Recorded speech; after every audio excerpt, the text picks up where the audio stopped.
श्रीमद् भगवत गीता में श्री कृष्ण ने कहा, जिस व्यक्ति का प्रत्येक प्रयास इंद्रिय तृप्ति की कामना से रहित होता है उसे पूर्ण ज्ञानी समझा जाता है। उसे ही साधु पुरुष कहते हैं, जिसने पूर्ण ज्ञान की अग्नि से कर्मफलों को भस्मात कर दिया है। अर्थात केवल पूर्ण ज्ञानी ही कृष्ण भावना भावित व्यक्ति के कार्यकलापों को समझ सकता है। ऐसे व्यक्ति में इंद्रिय तृप्ति की प्रवृत्ति का अभाव रहता है। इससे यह समझा जाता है कि भगवान के नित्य दास के रूप में उसे अपने स्वाभाविक स्वरूप का पूर्ण ज्ञान है, जिसके द्वारा उसने अपने कर्म फलों को भस्म कर दिया है। जिसने ऐसा पूर्ण ज्ञान प्राप्त कर लिया है वह सचमुच विद्वान है। भगवान की नित्य दासता के इस ज्ञान के विकास की तुलना अग्नि से की गई है।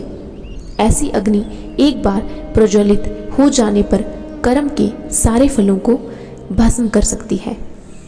कर्म के बंधन से इस प्रकार की मुक्ति तभी संभव है जब मनुष्य कृष्ण भावना भावित होकर हर कार्य कृष्ण के लिए करे। कृष्ण भावना भावित व्यक्ति भगवान के शुद्ध प्रेमवश ही कर्म करता है। फलस्वरूप उसे कर्म फलों के प्रति कोई आकर्षण नहीं रहता। यहाँ तक कि उसे अपने शरीर निर्वाह के प्रति भी कोई आकर्षण नहीं रहता, क्योंकि वह पूर्णतया कृष्ण पर आश्रित रहता है। वह न तो किसी वस्तु को प्राप्त करना चाहता है और न अपनी वस्तुओं की रक्षा करना चाहता है। वह अपनी पूर्ण सामर्थ्य से अपना कर्तव्य करता है और कृष्ण पर सब कुछ छोड़ देता है।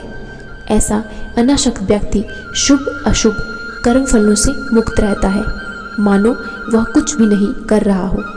यह अकर्म अर्थात निष्काम कर्म का लक्षण है। अतः कृष्ण भावनामृत से रहित कोई भी कार्य कर्ता पर बंधन स्वरूप होता है और विकर्म का यही असली रूप है। ज्ञानी पुरुष पूर्ण रूप से संयमित मन तथा बुद्धि से कार्य करता है, अपनी संपत्ति के सारे स्वामित्व को त्याग देता है और केवल शरीर निर्वाह के लिए कर्म करता है। इस तरह कार्य करता हुआ वह पाप रूपी फलों से प्रभावित नहीं होता है। कृष्ण भावना भावित व्यक्ति कर्म करते समय कभी भी शुभ या अशुभ फल की आशा नहीं रखता। उसके मन तथा बुद्धि पूर्णतया वश में होते हैं। वह जानता है कि वह परमेश्वर का भिन्न अंश है, अतः अंश रूप में उसके द्वारा संपन्न कोई भी कर्म उसका न होकर उसके माध्यम से परमेश्वर द्वारा संपन्न हुआ होता है। जब हाथ हिलाता है तो यह स्वेच्छा से नहीं हिलाता, अपितु सारे शरीर की चेष्टा से हिलाता है। कृष्ण भावना भावित व्यक्ति भगवत इच्छा का अनुगामी होता है, क्योंकि उसकी निजी इंद्रिय तृप्ति की कोई कामना नहीं होती। वह यंत्र के एक पुर्जे की भांति हिलता डुलता है। जिस प्रकार रख रखाव के लिए पुर्जे को तेल और सफाई की आवश्यकता पड़ती है, उसी प्रकार कृष्ण भावना भावित व्यक्ति कर्म के द्वारा अपना निर्वाह करता रहता है, जिससे वह भगवान की दिव्य प्रेमा भक्ति करने के लिए ठीक बना रहे। अतः वह अपने प्रयासों के फलों के प्रति निश्चेष्ट रहता है। पशु के समान ही उसका अपने शरीर पर कोई अधिकार नहीं होता। कभी कभी क्रूर स्वामी अपने अधीन पशु को मार भी डालता है, तो भी पशु विरोध नहीं करता, न ही उससे कोई स्वाधीनता होती है।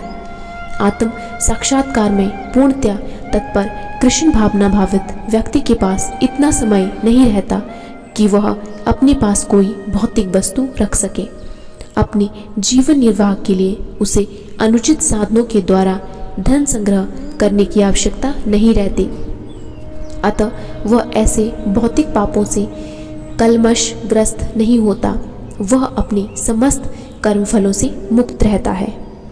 तो आज के श्रीमद् भगवत गीता ज्ञान से यह निष्कर्ष निकलता है कि एक कृष्ण भावना भावित व्यक्ति अपने जीवन का निर्वाह करने के लिए कर्म करता है, ना कि धन संग्रह करने के लिए। और इसी तरह वह कृष्ण का नाम जप करता रहता है और अपने समस्त कर्मफलों से मुक्त रहता है। राधे राधे।